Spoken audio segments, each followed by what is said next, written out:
All right, it's time to wrap up what we've been learning in this chapter about the means of grace, or delivery methods through which God gives us the gracious work and promises of Jesus Christ. So the means of grace deliver the lavish love of God, who Jesus is for the world in his death and resurrection for sinners.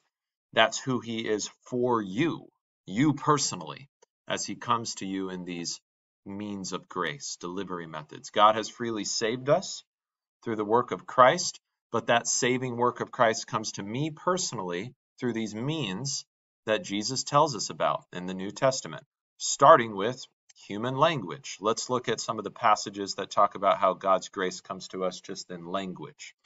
Now, this is 1 Corinthians 15. Now I would remind you, brothers, of the gospel I preached to you, which you received, in which you stand, and by which you are being saved, if you hold fast to the word I preached to you, unless you believed in vain. For I delivered to you as of first importance what I also received, that Christ died for our sins in accordance with the Scriptures, that he was buried, that he was raised on the third day in accordance with the Scriptures, and that he appeared to Cephas, that's Peter, then to the 12.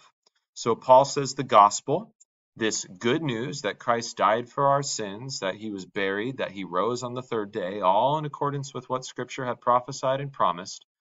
This good news saves you. It's the gospel in which you are being saved, by which you are being saved. If you hold fast to it, right? In other words, believe it. 2 Corinthians 5, that is, in Christ, God was reconciling the worlds to himself, not counting their trespasses against them, and entrusting to us the message of reconciliation.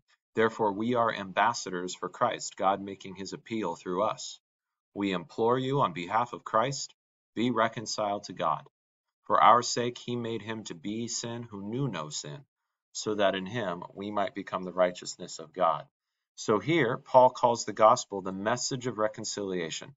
This message that God made Christ, his sinless son, to be sin for us on the cross. He's on the cross as the capital S sinner in my place, in your place, as the Lamb of God who takes away the sin of the world, so that in him, faith in him, we might become the righteousness of God. Christ becomes the sinner, so we can be considered righteous. And this is the message of reconciliation through which God is making his appeal. All right, Paul calls him and the other apostles ambassadors, God making his appeal through us as they deliver that message of reconciliation. Romans 1, for I am not ashamed of the gospel, for it is the power of God for salvation to everyone who believes, to the Jew first and also to the Greek. For in it, in the gospel, the righteousness of God is revealed from faith for faith, as it is written, the righteous shall live by faith. So the gospel, Paul calls the power of God for salvation, just like Jesus compares it to a seed, how a seed has the power to sprout into a plant. Well, the gospel is the power of God to sprout faith in you and I and save us. It is salvation to everyone who believes. Romans 10, for everyone who calls on the name of the Lord will be saved. That's an Old Testament phrase. Abraham called on the name of the Lord. God's people called on his name. We call on the name of Jesus, our Savior, and everyone who calls on that name will be saved. How then will they call on him in whom they have not believed? And how are they to believe in him of whom they have never heard? And how are they to hear without someone preaching? And how are they to preach unless they are sent? As it is written, how beautiful are the feet of those who preach the good news. But they have not all obeyed the gospel. That sounds a little strange. Obey the law. Got it. Obey the gospel.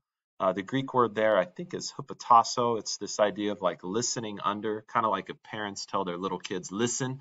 They don't just mean hear them. They mean mind them, obey them, right? So we are to mind the gospel, listen under the gospel, believe it. For Isaiah says, Lord, who has believed what he has heard from us? So faith comes from hearing, and hearing through the word of Christ, right? So the gospel comes into our ears and creates faith in Christ. Ephesians 1, in him you also, when you heard the word of truth, the gospel of your salvation, and believed in him, you were sealed with the promised Holy Spirit, who is the guarantee of our inheritance until we acquire possession of it to the praise of his glory. So when you hear the gospel and believe it, you receive The Holy Spirit guarantees your inheritance in the resurrection until one day we acquire it in the resurrection to the praise of God's glory. 2 Thessalonians 2, Paul writes to them, "But we always ought to give thanks to God for you, brothers, beloved by the Lord, because God chose you as the firstfruits to be saved." They were some of the earliest Christians. "Through sanctification by the Spirit and belief in the truth. To this he called you through our gospel." Paul brought the good news personally to the people at Thessalonica. "To this he called you through our gospel, so that you may obtain the glory of our Lord Jesus Christ." Right? So the chief means of grace is simply the gospel in preaching. Right now, it's not just apostles and pastors who preach the gospel. Anytime a Christian absolves another Christian, which is part of the job of pastors, this is also the saving gospel delivered to that person. John 20, when Jesus had said this, he breathed on them and said to them, "Receive the Holy Spirit. If you forgive the sins of any, they are forgiven them. If you withhold forgiveness from any, it is withheld." So Jesus breathes on the disciples, gives them his Spirit, and authorizes them to forgive sins, and tells them if they forgive the sins of any, they are forgiven them. That's confession and absolution. And if you withhold forgiveness from any, it is withheld. That would be withholding forgiveness from the person who doesn't confess, doesn't care, doesn't want God's forgiveness. Matthew 18, Jesus says, "Truly I say to you, whatever you bind on earth shall be bound in heaven." So here, withholding forgiveness is this language of binding on earth, and Jesus promises it'll be bound in heaven. "Whatever you loose on earth shall be loosed in heaven." That's forgiving sins. "Whatever you forgive on earth shall be forgiven in heaven." Loosed, set free from bondage to sin. "Again, I say to you, if two of you agree on earth about anything they ask, it will be done for them by my Father in heaven.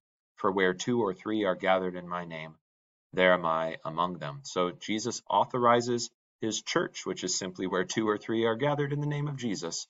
He authorizes them to bind and loose, and promises whatever they bind on earth shall be bound in heaven. Whatever they loose on earth shall be loosed in heaven.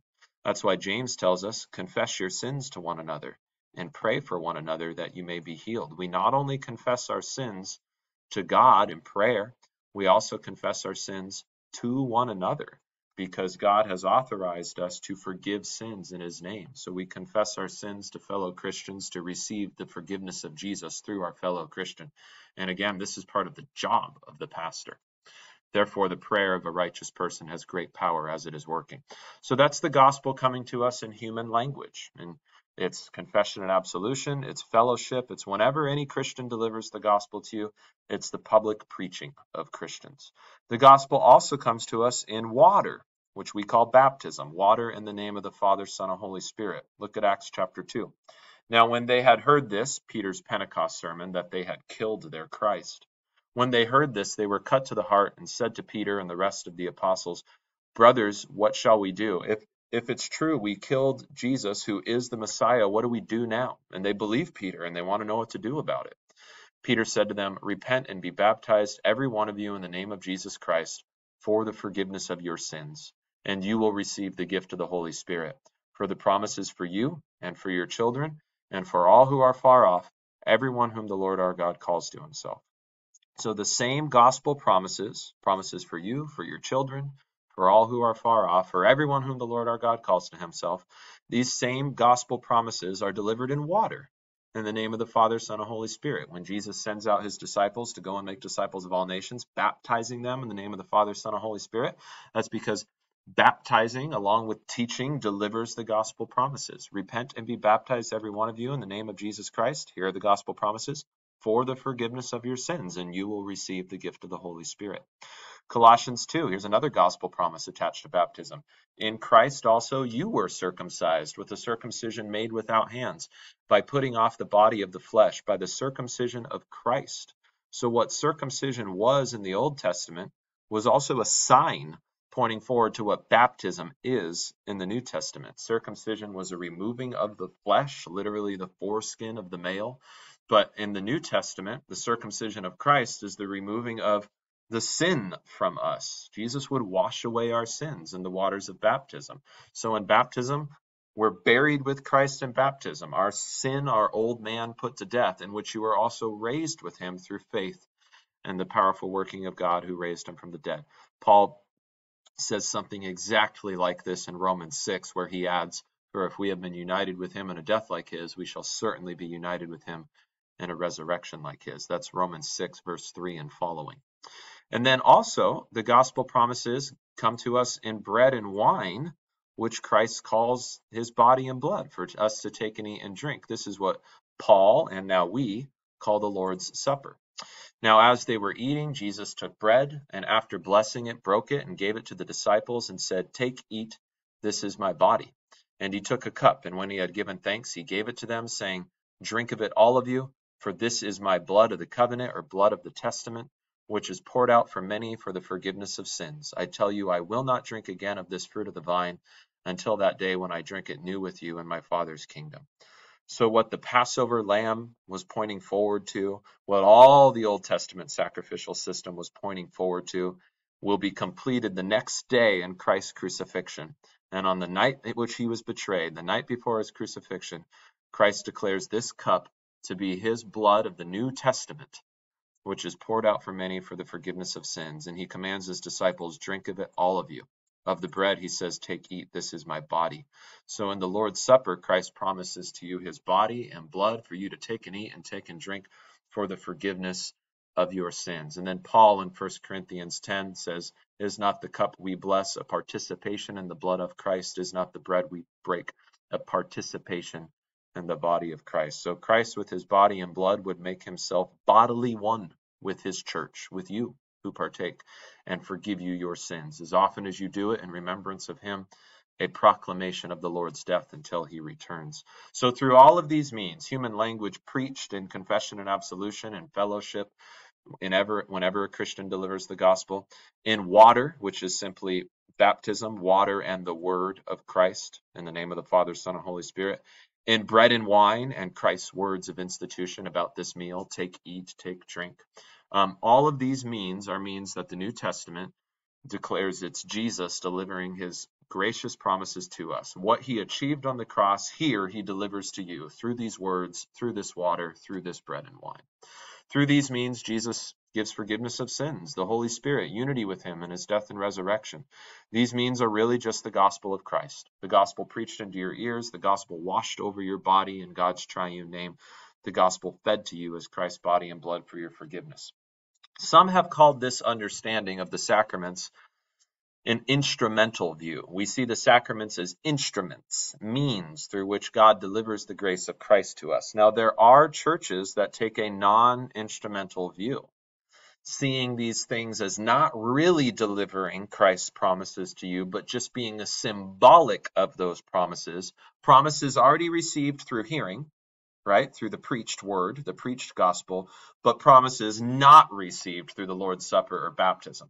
The Lord's Supper and baptism, and these non-instrumental views, are just symbolic of all of those promises, but they don't actually deliver them. Now, notice what that does. Instead of Christ preaching his gospel into your ears, washing it over your body, and feeding it into your mouth, he only preaches it into your ears. Well, human beings can hear things and forget them, hear things and have trouble believing them, but physical things that happen to us become unerasable personal events, which I think is part of the goodness and wisdom of Jesus to not only preach his forgiveness into our ears, but also wash it with us. And you can't be unwashed. It is done. And to feed us with it. And you can't be unfed. You've received it.